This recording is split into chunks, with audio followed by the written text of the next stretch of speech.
동일시란 말을 많이 들어보셨지요? 동일시. 국어 사전에 보면 이 동일시라고 하는 것은 둘 이상의 것을 똑같은 것으로 봄, 생과 사의 동일시라고 이렇게 설명되어져 있습니다. 자, 성경에서 말하는 동일시란 그리스도 안에서 그리스도와 동일시. 두 번째는 그리스도의 모든 사역 안에서의 동일시를 의미합니다.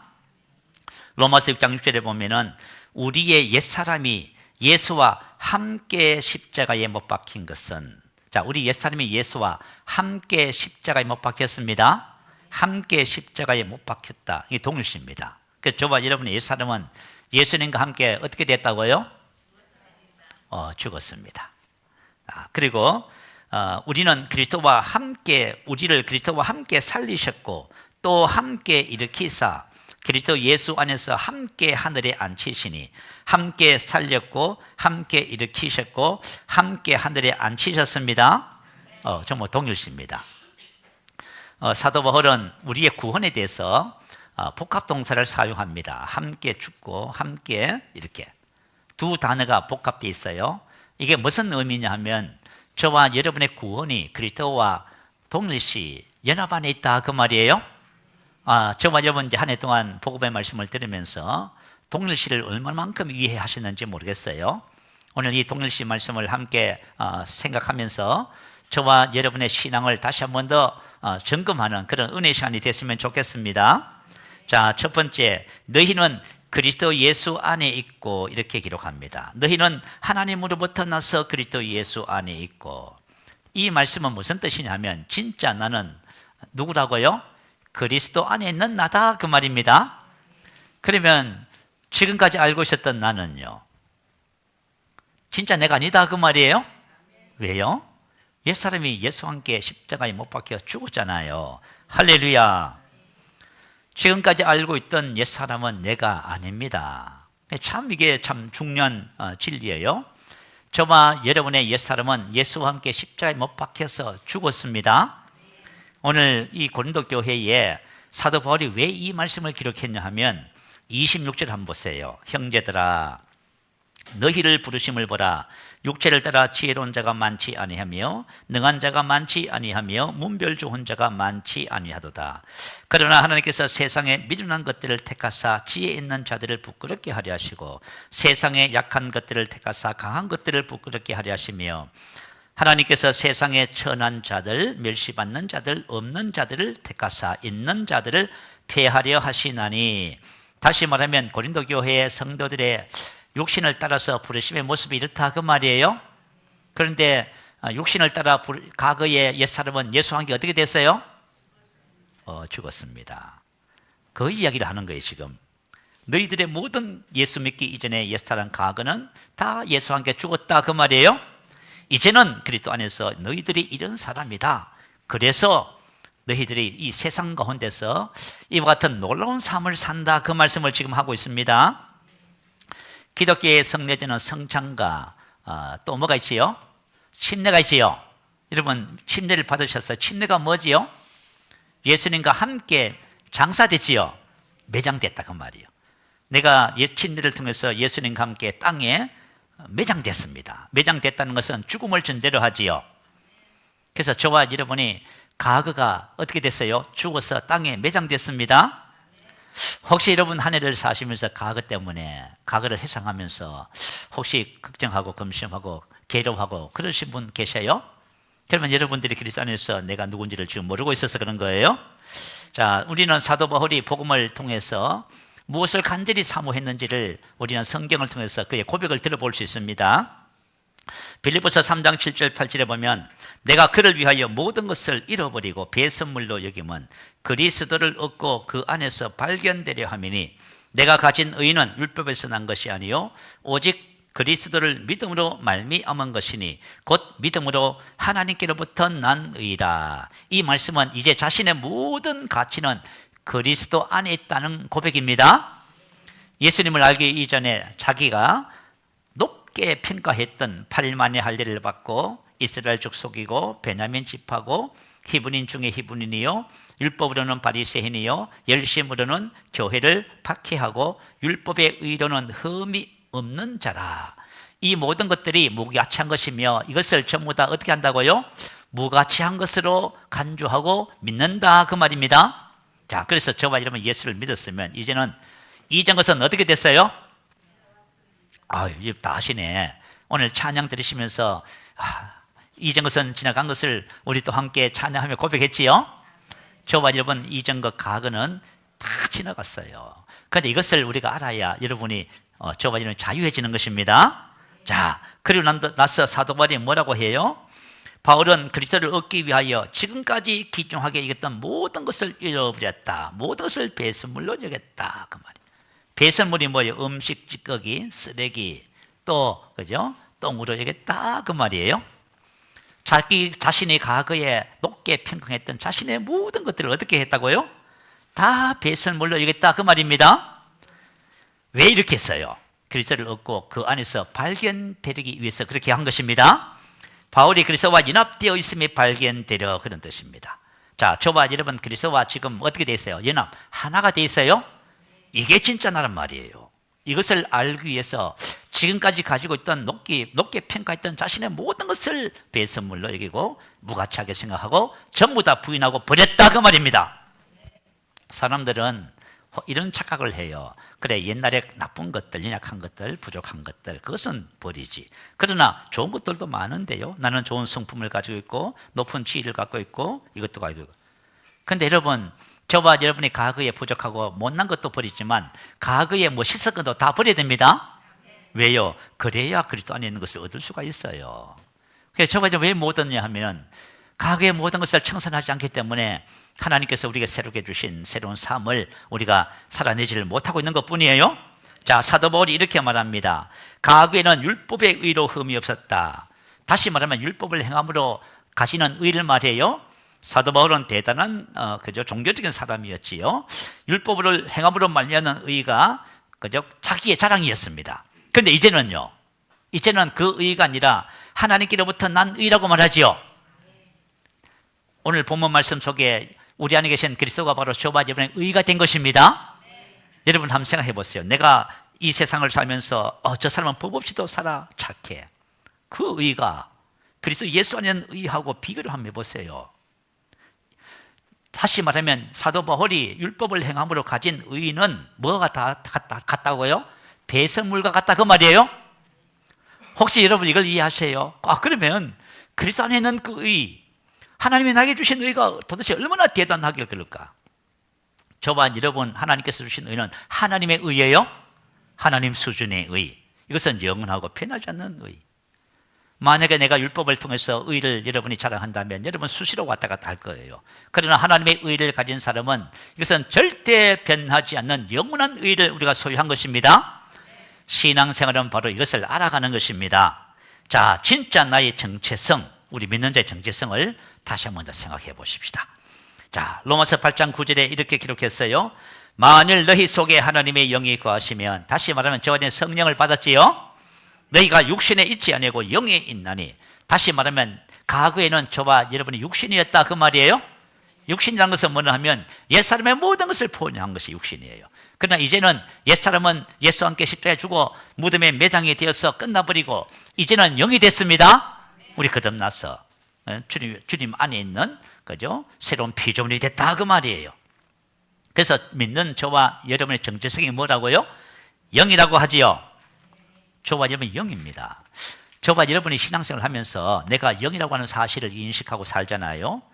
그러면 저와 여러분의 삶에 놀라운 변화가 그때부터 시작되기 시작하는 거예요.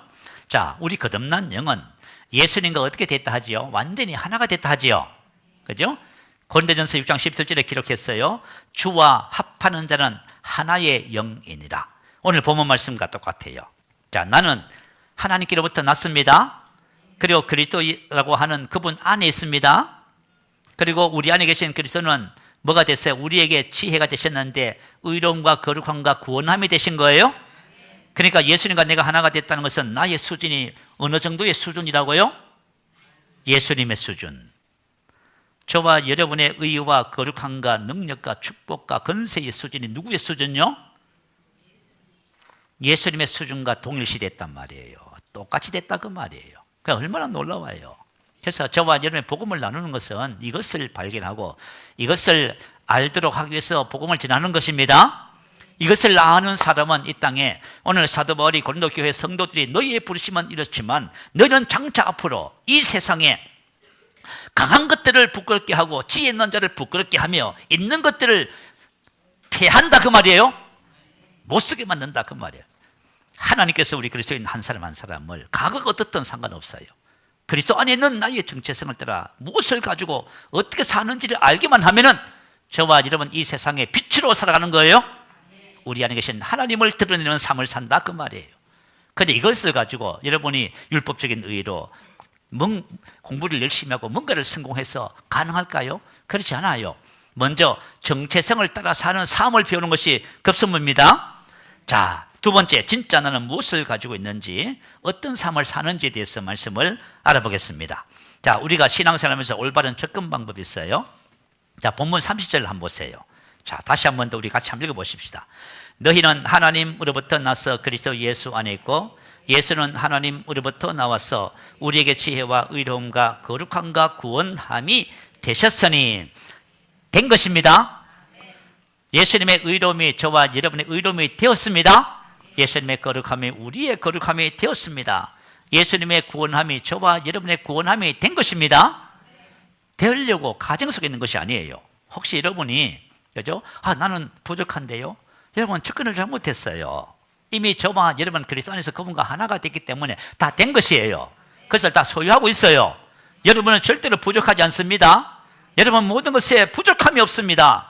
그런데 저와 여러분이 만약에 됐다고 하는데도 불구하고 안 됐다고 생각하면은 부족합니다, 안 됩니다, 못합니다, 할 수 없습니다, 이렇게 나가는 거예요.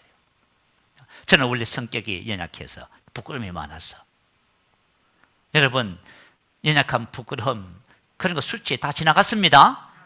그리스도 안에 있는 이 사실을 발견하면 저와 여러분이 당당하게 설 수 있는 거예요. 이게 놀라운 은혜의 축복이에요. 자, 그래서 사도 바울이 어떻게 접근했다고요? 그리스도를 얻고 그 안에서 발견되려 함입니다. 바울 자신이 그리스도와 연합되어 있음을 발견하려 그 뜻이에요. 사도 바울은 이미 그리스도와가 하나가 되어서 그리스도 안에 있는 자기를 아는 거예요. 그것을 알아가는 것이 바로 저와 여러분의 신앙생활이 되는 것입니다. 자, 그러면 오늘 본문 말씀 속에 있는 그리스도를 통하여 우리가 가진 것에 대해서 세 가지를 알아보겠습니다. 첫 번째는 의로움입니다. 이 의로움은 무슨 뜻이냐면 의인이 됐다 그 말이에요. 죄인과 의인은 전혀 다릅니다. 과거에는 죄인이었는데 이제는 뭐가 됐다고요? 의인이 되었습니다. 과거는 죄를 지을 수밖에 없어요. 그죠? 늘 부족하고 늘 실수투성이고 그죠? 문제 속에서 살았어요. 그런데 이제는 뭐가 됐다고요? 의인이 된 겁니다. 죄인에서 의인으로 어떻게 했어요? 옮겨진 거예요. 이 의인이라고 하는 이 의로움은 디카이오시네라고 하는 헬라어입니다. 이 말의 뜻은 이런 거예요. 그의 의무를 이행하는 자의 상태입니다. 완전 무기란 도덕성, 고결성, 죄 없음, 옳은 것이라면 무엇이든지 완전하게 수행하는 것, 이게 바로 디카이오시네라고 하는 뜻이에요. 여러분은 죄가 하나도 없습니다. 여러분 도덕적으로 완전 무결합니다. 고결합니다. 그리고 여러분은 옳은 것이면 말씀을 따라서 모든 것을 행할 수 있습니다. 이게 바로 의인 됐다는 뜻이에요.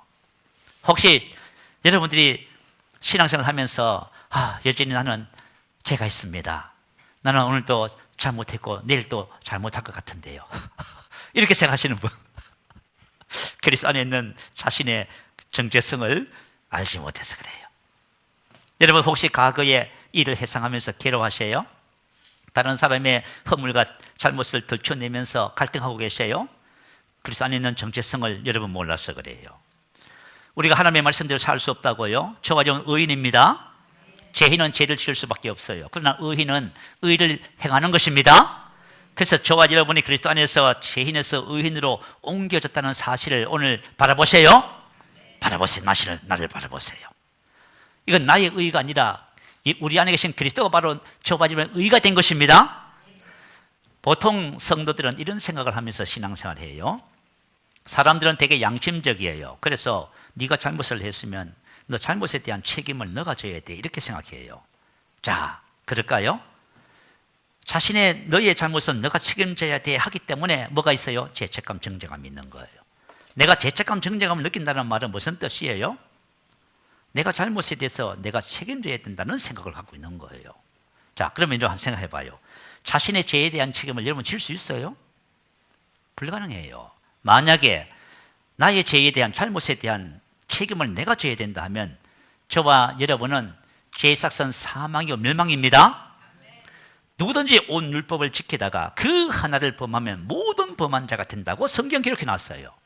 자, 저와 여러분이 최선을 다해서 열심히 삽니다. 그러나 하나만 범해도 전체 율법을 범한 자가 되는 거예요.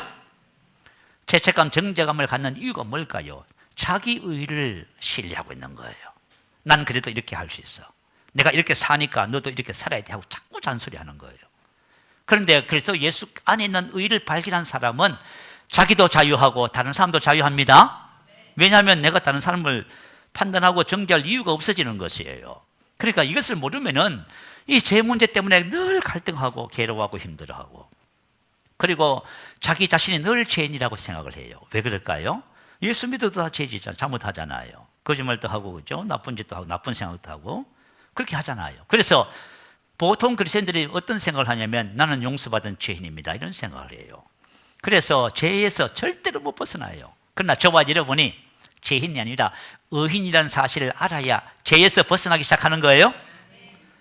사람들은, 저는 이런 생각을 해봐요. 예수 안 믿는 사람들은 죄 문제로 고민 안 하는데 왜 예수 믿는 사람은 죄 문제로 이렇게 고민할까? 혹시 여러분 생각해 보셨어요? 예수 믿는 분들은 죄 문제로 되게 고민을 합니다. 그리고 자기 자신을 되게 부정적으로 봐요. 왜 그럴까요? 저와 여러분 그리스도 안에서 하나님의 의인이 됐어요? 하나님이 우리에게 뭐라고 말씀하셨어요? 디카이오신에 완전 무기란 도덕성, 고결성, 죄 없음이라고 말했습니다. 하나님께서 우리를 이렇게 보시는데 우리는 우리 자신을 뭐라고 봐요? 자기 자신의 의로 보는 거예요. 옛사람을 따라서 보는 것이지요. 그래서 저와 여러분이 신앙생활을 하면서 죄 문제를 해결하기 위해서는 바로 그리스도 안에 있는 의로움과 이 의를 어떻게 내 것으로 만드는지를 알아야만 합니다. 자, 로마서 6장 17절 18절 한번 올려주세요. 우리 한번 읽어보십시다. 자, 같이 있습니다. 하나님께 감사하려다 너희가 본래 죄의 종이더니 너희에게 전하여 준 바 교훈의 본을 마음으로 순종하여 죄로부터 해방되어 의에게 종이 되었느니라. 자, 본래 죄의 종이더니 이 세상에 태어난 모든 사람은 아무리 도덕적으로 고결하고 순결해도 결국은 뭐예요? 죄의 종입니다. 다시 말하면 죄인으로 태어난다 그 말이에요. 그래서 이 죄인이, 그죠? 의의 종이 된다, 죄인이 의인 된다 그 말이에요. 그러면 어떻게 하면 죄인이 의인이 돼요? 너희에게 전하여 준 바 교훈의 본을 마음으로 순종하렵니다. 요거 있어요. 답이 있어요. 답. 교훈의 본을 마음으로 순종하면은 죄인이 의인 됩니다. 죄의 종으로부터 죄로부터 해방되는 거예요. 그리고 의가 나를 다스리고 지배하는 삶이 된다 그 말이에요. 이게 뭐지요? 교훈의 본을 마음으로 순종하여, 여기 바로 동일시를 말하는 거예요. 동일시. 자, 로마서 6장 10절 11절 올려주세요. 자, 한번 읽어보십시다. 그가 죽으심은 죄에 대하여 단번에 죽으심이요 그가 살아계심은 하나님께 대하여 살아계심이니 이와 같이 너희도 너희 자신을 죄에 대하여는 죽은 자요 그리스도 예수 안에서 하나님께 대하여는 살아있는 자로 여길지어다. 아멘. 동일시지요. 예수님이 왜 죽으셨다고요? 예수님의 죽으심은 죄에 대하여 단번에 죽으신 거예요. 그가 살아계시면요 하나님께 대하여 살아계시는 거예요. 그러면 나도 어떻게 돼요? 그리스도 안에서 그분과 똑같이 동일시 됐습니다. 나도 죄에 대해서 어떻게 됐어요? 죄에 대해서 죽은 자요. 여러분, 죄에 대해서 죽었으면 죄 끝났을 거 아니에요. 맞지요? 죄가 아무리 역사해도 죄에 대해서 죽은 자는 죄의 영향을 받지 않습니다. 죄에 대해서 죽은 자는 영향을 받지 않아요. 그리고 그리스도 예수 안에서 하나님께 대하여 살아있는 자입니다. 이걸 여길시어다. 로기존 마히. 신앙의 의식할 말이에요. 자, 교훈의 본을 마음으로 순종하여. 근데 우리가 신앙생활을 해보면요 교훈의 본을 마음으로 순종하는 해야 한다는 이 원리보다는 뭔가를 열심히 하려고 자꾸 해요. 뭐 좀 착하게 살아야 되는데 막 기도하고 금식하고 뭘 잘해보려고 하고 다 실패하는 거 있지요. 근데 교훈의 본을 마음으로 순종하면, 다시 말하면 안에서부터 시작되는 거예요. 그래서 우리가 보통 이런 표현이죠. 인사이드 아웃이라 하지요. 안에서부터 시작하는 거예요. 저와 여러분의 신앙은 어디서부터 시작이에요? 여기서부터 시작하는 거예요. 아시겠죠? 교훈의 본을 마음으로 순종하면 죄에서 질병과 저주 모든 것에서부터 해방됩니다. 아시겠죠? 교훈의 본을 마음으로 교훈의 본이 뭐라고요? 예수님께서 죽으시면 죄에 대하여 단번에 죽으시며 그가 살아계시면 하나님께 대하여 산 자입니다. 이와 같이 너희도 죄에 대해서 죽은 자요 그리스도 예수 안에서 하나님께 대하여 살아있는 자로 여기는 것입니다.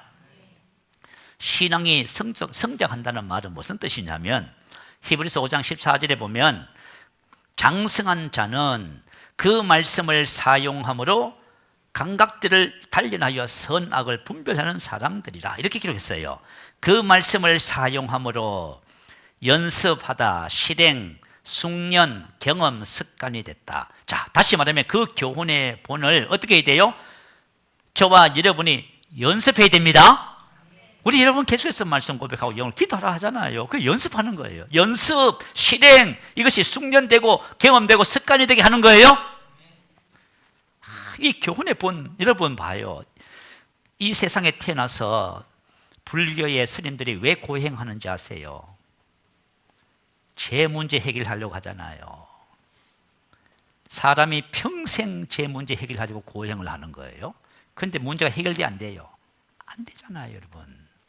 그런데 교훈의 본을 마음으로 순종하면 우리 인생을 가장 비참하게 만드는 제 문제가 해결되는 거예요. 그런데 이걸 우리는 복음을 받은 거예요, 복음. 세상은 뭘 가르쳐요? 방법을 가르치잖아요. 우리는 복음을 받은 거예요. 원리를 배운 거예요, 원리를. 그죠? 교훈의 본을 마음으로 순종하면은 죄로부터 해방되고 의에게 종이 됩니다. 할렐루야. 한번 따라해 보세요. 나는 죄에 대하여 죽었습니다. 나는 하나님께 대하여 사는 자입니다. 제가 어느 날 죄에 대해서 내가 죽었다는 것을 알았어요. 여러분 놀랍지 않습니까? 내가 그리스도 안에서 그분과 함께 죽었다는 것을 알았어요. 그것을 아니까요, 그때부터 제가 죄를 거부하기 시작했어요. 우리가 이 땅에 몸을 가지고 사니까 계속 유혹과 죄들이 계속 역사해요. 그리고 죄의 습관들이 내 몸과 마음에 습득되어져 있어요. 역사해요. 그럼 어떻게 해요? 죄가 나타나면 내가 예수와 함께 죄에 대해서 죽었으니까 죄를 거부하겠지요.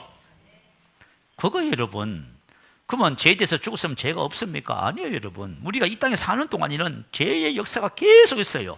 그렇지만 죄의 영향을 받지 않습니다. 죽었잖아요.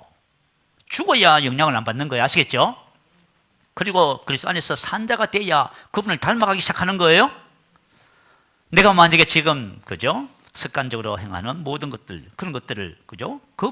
죄를 거부하지 못한다면 이유는 단 하나예요. 교훈의 본을 마음으로 순종하는 이 훈련이 안 된 거예요. 여러분 이거 훈련되면은 여러분도 다 똑같아요. 내가 죽었구나. 근데 놀라운 것은 뭐냐면 제가 죄에 대해서만 죽었을까요? 아니에요. 모든 질병에 대해서 죽었어요. 모든 질병에서 죽었어요. 질병의 증상이 나타나면 제가 뭐라고 해요? 그럼 나와 상관이 없다고 말해요. 왜냐하면 제가 질병에 대해서 죽었잖아요. 그리고 신성한 건강으로 살잖아요. 그러니까 저와 여러분이 복음을 안다는 것은 저와 여러분이 이 세상에 살면서 세상의 모든 악이라든가 모든 외부로부터 오는 부정적인 것에 영향을 받지 않습니다. 이게 너무 중요해요.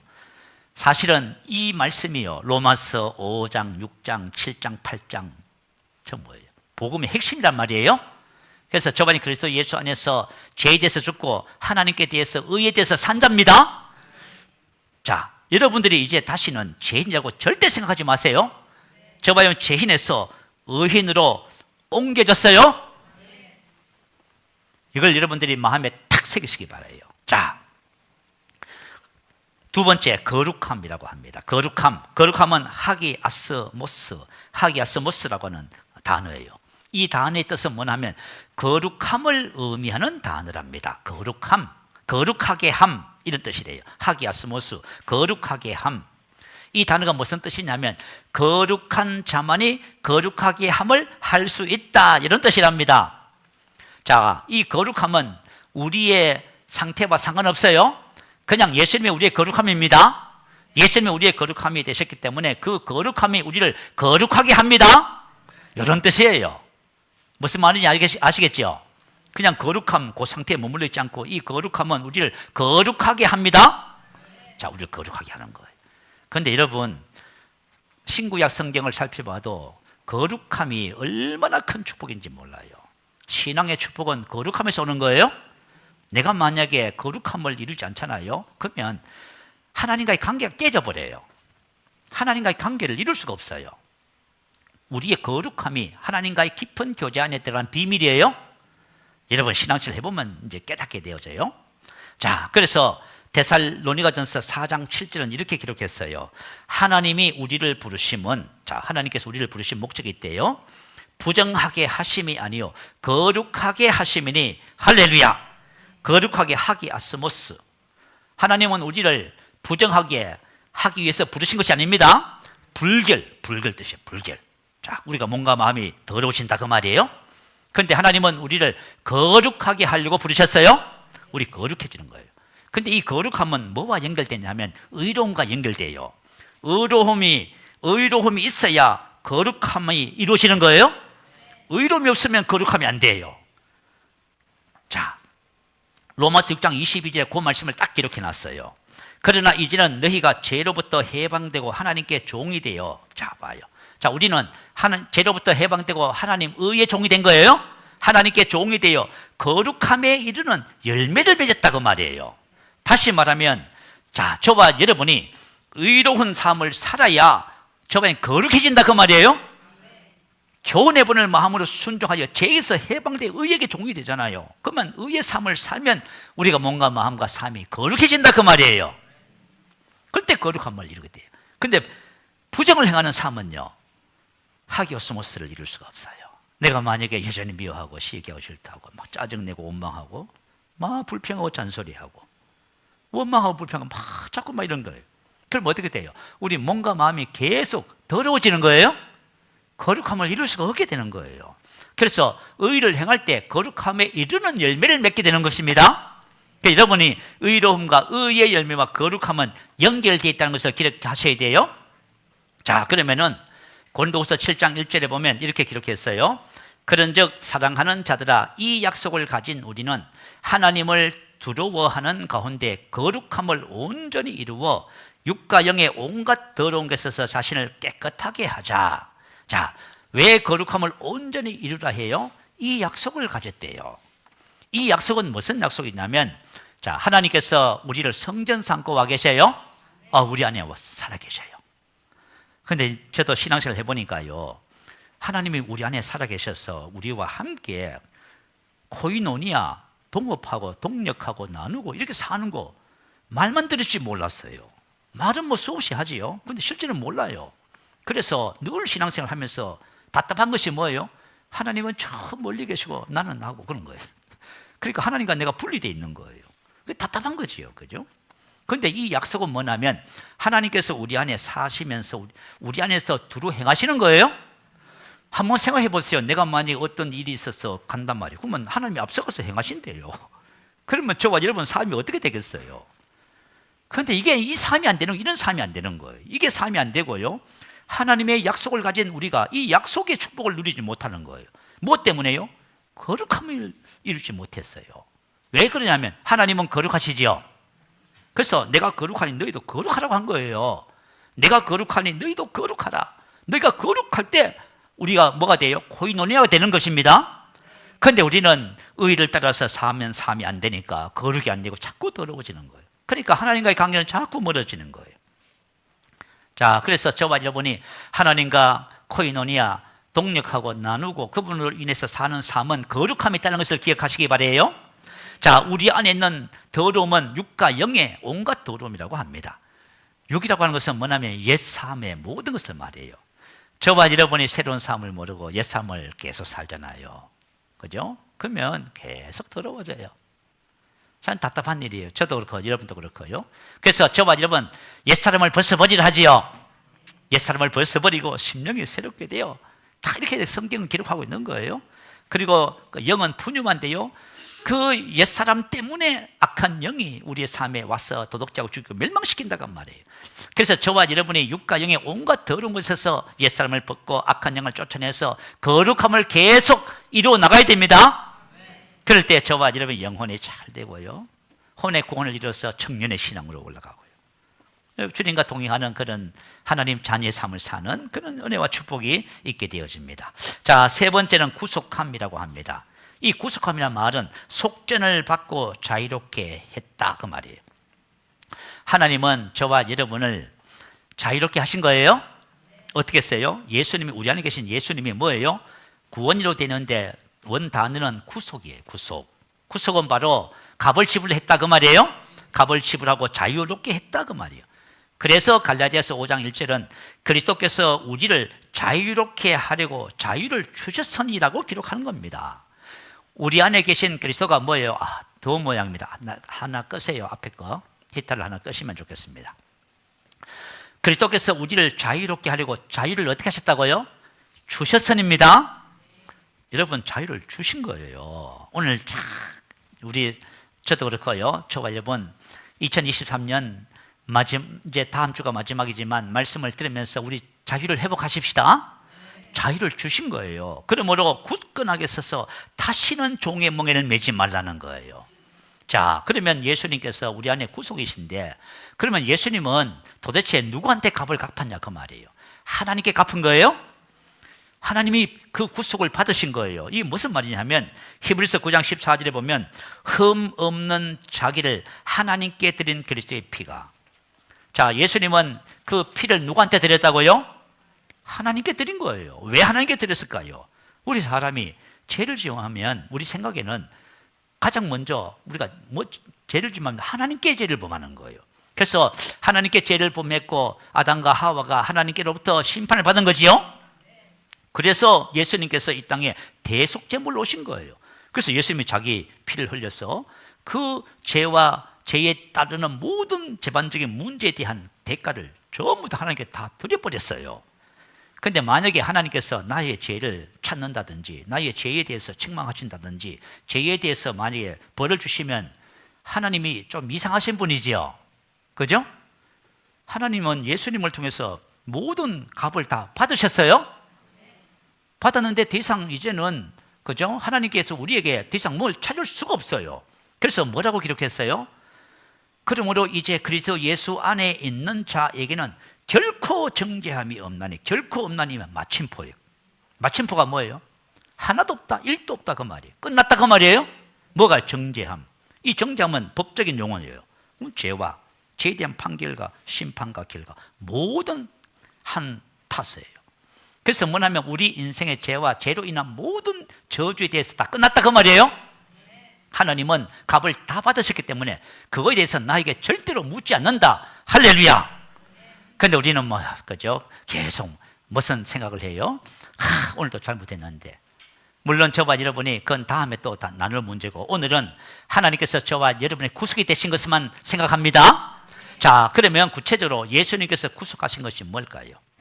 첫 번째, 죄를 속량 구속했습니다. 에베소서 1장 10절에 보니까요, 그리스도 안에서 그의 은혜의 풍성함을 따라 그의 피로 말미암아 속량 곧 제사함을. 자, 예수님께서 뭘 갚으셨다고요? 구속을 위해서 피를 흘렸다, 그 말이에요. 생명을 주셨다잖아요. 생명. 죄의 삭선 사망인데요, 죄에서 형벌에서 못 벗어나요, 여러분. 이 세상 사람들이 아무리, 그죠, 구속을 받으려고 해도 불가능한 거예요. 그런데 예수님께서 대속물이 되셔서 저와 여러분은 죄와 모든 의무와 책임과 심판에 대해서 어떻게 하셨어요? 그의 생명의 피값으로, 그죠? 값을 지불해 버린 거예요.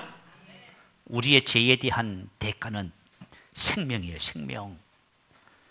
그래서 이 진리를, 이 은혜를 깨달은 사람은, 그죠? 그냥 감격하는 거예요. 이것만 생각하면 우는 거야. 나를 위해서 대신 죽어주셨구나. 내가 치러야 할 대가를 대신 치르시고 하나님께서 나를 구원하신 거예요. 하나님께서는 이제부터 저와 여러분의 죄와 잘못된 행동을 다시는 기억하지 않습니다. 이제는 죄를 사면했기 때문에 죄를 위해서 제사 드릴 것이 아무것도 없습니다. 할렐루야. 이게 하나님 말씀이잖아요. 그죠? 두 번째, 율법의 저주에 속량했어요. 갈라디아서 3장 13절 14절 보면 그리스도께서 나를 대신해 저주를 받으사 율법의 저주에서 우리를 속량 구속하셨습니다. 자, 봐요. 여러분이 인생의 삶에서 율법의 저주 잘못된다고요? 불가능해요. 그것은 뭐냐면 여러분이 몰라서 마귀한테 쏘은 거예요. 마귀한테 쏘으면, 그죠? 여러분 슬퍼하고 탄식하고요, 아프기도 하고요, 문제가 생기기도 하고요, 갈등도 세우고 다투고 막 그렇게 하는 거예요. 하나님은 저와 여러분 뭐라 했어요? 죄와 율법의 모든 저주를 전부 다 속량했다는 거예요. 예수님이 나를 대신해서 전부 다, 그죠? 율법의 저주를 전부 다 받으셨어요. 그래서 저와 여러분을 속량하고 아브라함의 복을 주신 것입니다. 그래서 뭐라 했어요? 그리스도께서 저와 여러분을 위해서 뭘 주셨다고요? 자유를 주셨지요. 우리는 자유를 위해서 부르심을 받은 겁니다. 질병에서 속량했습니다.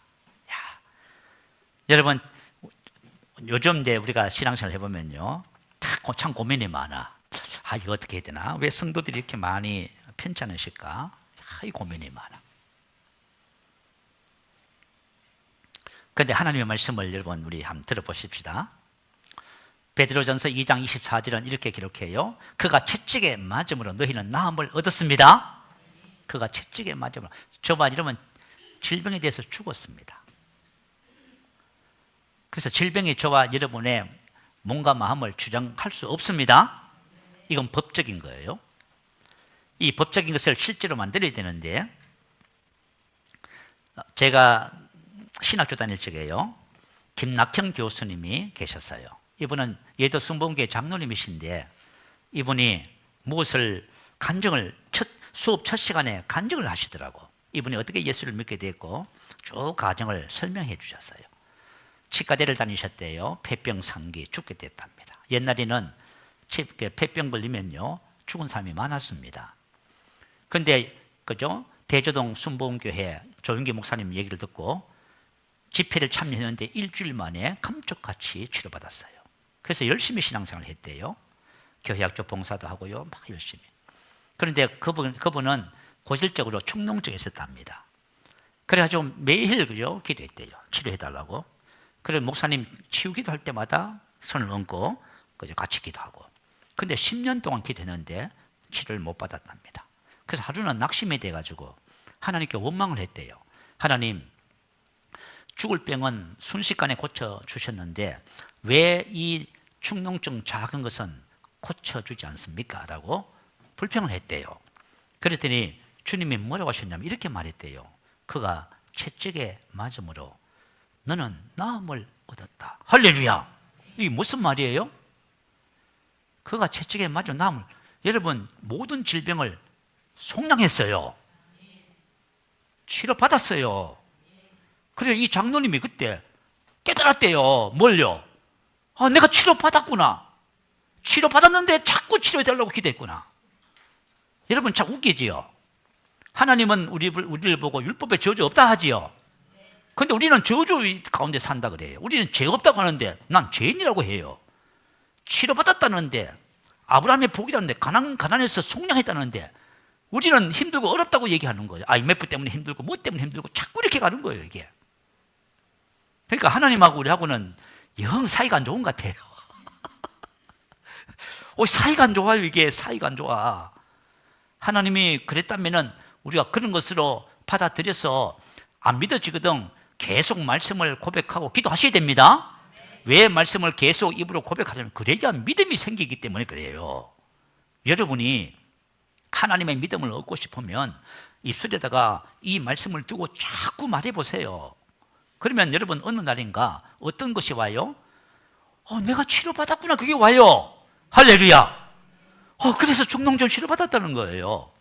자, 이게 왜 그러냐면 제가 왜 그렇게 하나님이 우리를 역사하시는지 알았어요. 왜냐하면 우리가 어릴 적에는 우리 자신의 몸을 모르잖아요. 그래서 하나님이 기적적으로 은사를 받은 신유의 은사라든가 여러 가지 방법으로 치료해 주셔요. 그럼 우리가 하나님의 자녀가 되면 그 다음부터 우리가 뭐 해야 돼요? 성장해야지요.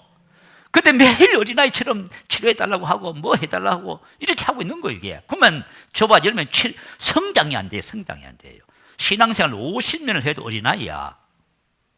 성장은 하나님의 말씀을 믿는 믿음이 자라면서 성장하는 거예요. 하나님은 우리가 믿은 말씀을 가지고 이 말씀을 아까 전에 장성한 자가 뭐래요? 말씀을 어떻게 해요? 사용하라고 했죠. 하나님의 복음을 사용하는 거예요. 이것을 연습하고 이것을 습득시키고 내가 습관이 되게 하고 나의 것이 되게 하는 거예요. 이렇게 해가지고 하나님은 우리가 성장해가지고 이제는 환경과 상황을 다스리는 자가 되기를 원하시는 거예요. 이야, 난 그 교수님이 왜 처치간에 이런 간증을 하실까 궁금했어요. 그런데 후에 그죠? 깨닫게 되겠더라고. 하나님은 우리가 만년 어린아이로 있는 것을 원하지 않습니다. 성장하기를 원해요. 여러분 자녀를 키우면 어떻게 해요? 만약에 애가 걷기 연습을 해요. 그러면 그죠? 숟가락으로 밥을 먹는 것을 연습해요. 그러면 흘린다고 어떻게 해요? 계속 여러분 먹여줄 거예요? 아니지요. 어느 시점이 되면 뭐 젖도 떼야 되고 기저귀 그죠? 뭐나 소변 부는 것도 지가 하도록 스스로 나도록 도와줘야 됩니다. 그가 실수를 하고 막 엉망진창을 만들어도 내버려 둬야 돼요. 그래야 지가 스스로 일어나고 걷고 씻고 다 하는 거지요. 그렇지요? 우리도 똑같아요. 하나님은 우리의 영의 아버지, 우리를 양육하시는 거예요. 저와 여러분을 양육하실 때 우리가 성장해야 합니다. 자, 우리 교회는 새가족반 교제를 통해서 그죠? 영적 성장을 4번째 단계에서 다루고 있잖아요. 어린아이 단계, 자녀의 단계, 청년의 단계, 아동의 단계. 여러분 그것을 배웠으면 그것을 삶에 적용해서 우리가 성장해 갑니다. 자, 율법에서 속량했대요. 갈라디아서 4장 4절 7절 말씀 자 올려주시면 같이 한번 읽어봅니다. 시작.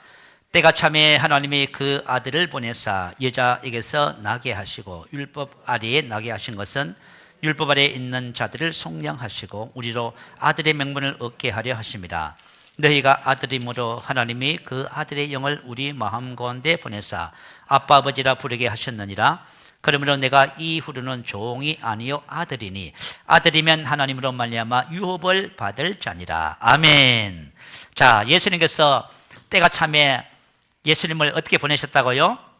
그 아들을 보내사 여자에게서 나게 하시고 율법 아래 나게 하신 것은 율법 아래 있는 자들을 속량 구속하려고 그렇게 하신 거예요. 왜요? 우리로 아들의 명분을 얻게 하기 위해서. 자, 율법 아래 있는 사람들은 전부 다 뭐예요? 신분이 종이에요.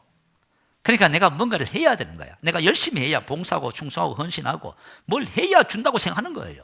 그래서 우리는 계속 교회 안에서 종들만 키웠어요. 열심히 하고 작정하고 뭐하고 봉사하고 열심히 하고 그래가지고 성도님들이 그저 기도하고 뭐하고 열심히 하다 해도 안 되니까 뭐라고 말해요? 목사님 그러면 기도 언제까지 해야 되는 건데요? 이렇게 나오는 거야. 세상에. 여러분 종의 신분을 그죠? 종의 신분에서 아들의 신분에 되게 하시기 위해서 예수님이 오신 거예요? 아들의 신분 이게 무슨 뜻일까요? 종의 신분은 뭐냐 하면 자 이런 거예요. 여러분 다 이해하시겠지만 한번 들어보세요. 자, 집이 있어. 우리 집이 있어요. 3층에 사택 있잖아요. 자, 창헌이가 이제 제대에 왔네. 아이고 제대가 아니고 외박을. 아이고 참 벌써 제대 생각하면 안 되는데 그죠? 아직 멀었는데 외박을 났네요. 창헌이가 올라갑니다. 그러면 그 집이 누구 집이에요? 창헌이의 집이에요. 뭐 지가 먹고 싶으면 냉장고 열어서 마음대로 꺼내 먹고 하면 돼요. 자고 싶으면 자도 되고요. TV 컴퓨터 하고 싶으면 하면 돼. 그 뭐예요? 그게 바로 아들의 신분. 아버지 집에 있는 모든 것이 누구 거예요? 아들의 것이에요. 그 종은요. 냉장고 열어서 뭐 하나 먹으려면 물어봐야 됩니다. 안 그러면요. 혼나요. 아시겠죠? 혹시 여러분 종의 신앙생활 하세요? 아들의 신앙생활 하세요? 여러분이 하나님께서 내가 하나님의 아들이고 내가 상속자 이거 모르면 이제 종이다 전부 다. 하나님께서 신성한 건강 그죠? 아브라함의 복 전부 다 기업입니다. 그거 모르면 이제 여러분 구하고 있다. 달라고 하고 왜 안 주냐고 때를 쓰고요. 그 낙심하고 그런 게 하는 거예요. 아들은 그렇게 안 살아요. 아들은 뭐나 하면 당당하게 가서 문 열고 오히려 만약에 아들을 먹으라고 귀한 것을 만들어놨는데 안 먹으면 엄마가 속상하지요. 오늘 먹으라고 해놨는데 안 먹었다? 그러면 속상한 거예요, 여러분. 그런 거예요, 이게. 자, 이제 옛날 이제 그 핸드폰이 없고 옛날 구식으로 한번 또 얘기를 한번 해볼게요. 자, 창한이 친구가 집에 전화했으면 내가 전화를 받았어요. 창한이가 안 받고 내가 받으니까 이제 이렇게 물었어요. 혹시 창한이네 집이죠? 하고 물었어. 그러면 내가 뭐라고 대답해요? 아닌데? 창한이가 집이 아니고 내 집인데? 이놈 봐라? 그렇게 말하는 부모가 아버지 있어 없어요? 그럼 뭐라고 말해요? 그거 왜 맞아요? 틀렸지? 아버지 것은 정말 누구 거예요? 아들 거예요, 여러분. 만물이 아버지 거잖아요. 예수님 거고. 그래서 만물이 누구 거예요? 근데 우리는 그런 생각을 한 번도 안 해보고 살아봐. 그러니까 늘 부족의식 속에서 괴로워하는 거예요. 그죠? 여러분, 아들이란 말이 바로 그런 뜻이에요. 그래서 제가 전화를 받아서 창한이네 집이죠 하면 그래요? 그래, 창한이네 집이야. 이렇게 말하겠지요? 그럼 너 누구니? 저 친구예요. 이렇게 말하겠죠. 바로 그런 거예요, 여러분. 아들의 명분을 아들이 됐다 그 말이에요. 아들이 된 거하고 종하고는 하늘과 땅 차이입니다. 그런데 이걸 이해를 못하면 여러분이 이제 종생을 하는 거예요. 자, 우리 가끔씩 세벌 자녀들이 상속 다툼을 하는 것을 봤을 거예요. 근데 그 상속이, 그 재벌, 그 재산이 누구 겁니까? 아버지 거지요. 근데 이 자식들은 아버지 재산을 일으킬 고생해서 일으킬 때에 1도 공헌한 것이 없어요. 그런데 왜 싸워, 지들이? 무슨 생각을 해요? 아버지 거는 내 거라 생각하지요. 좀 뻔뻔해야 돼요. 저와 여러분 좀 뻔뻔하셔야 돼. 아버지 것은 저와 여러분 것입니다. 여러분, 그런데 우리는 상속 때문에 싸울 이유가 없어요. 왜 싸울 이유가 없어요? 그리스도 안에서 공동선 여러분 다 안에 그리스도가 계시죠? 그분이 여러분 전부 상속이에요, 여러분. 이야, 놀랍지요? 그래서 신앙생활 이걸 발견하는 거예요? 이것 발견하잖아요. 그러면 저와 자유해져요. 그리고 오늘 고린도교회 성도들에게 가구에 너희들은 이랬다. 그러나 그리스도 안에서는 이런 사람이야.